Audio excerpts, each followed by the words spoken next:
వరలక్ష్మి వ్రతం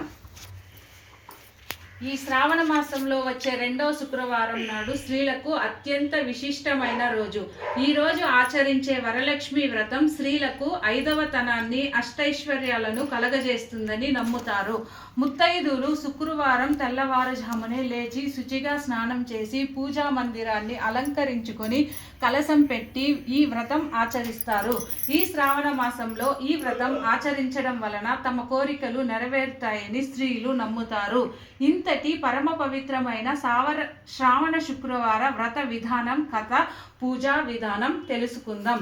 వ్రత పూర్వ వృత్తాంతం. శ్రావణ మాసంలో వచ్చే రెండవ శుక్రవారం చేసుకునే వ్రతాన్నే వరలక్ష్మి వ్రతమని అంటారు. కైలాసంలో పార్వతీ పరమేశ్వరులు ఒకరోజు పాచికలాడారు. ఆ ఆటలో పార్వతి ఓడిపోయింది. దానితో పార్వతీ పరమేశ్వరులు ఇద్దరు వాదులాడుకున్నారు.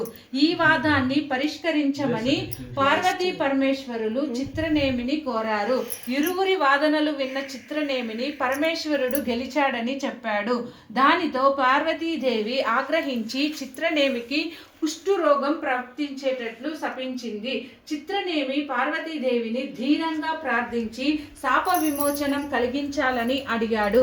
వరలక్ష్మి వ్రతమును శ్రావణ పూర్ణిమ నాటి శుక్రవారం చేసినట్టయితే నీ రోగం పోతుందని పార్వతీదేవి శాప విమోచనాన్ని తెలియజేసింది.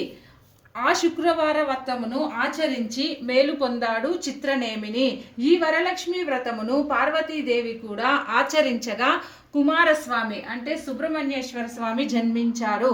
నందుడు, విక్రమార్కుడు ఈ వ్రతమును చేసి రాజ్యాలను పొందారని చెబుతారు. ఇది స్థూలంగా వరలక్ష్మి వ్రతం పూర్వ చరిత్ర. నారాయణీ ప్రియే దేవి సుప్రీతా భవ సర్వదా క్షీరోధారవ సంభూతే కమలే కమలాలయే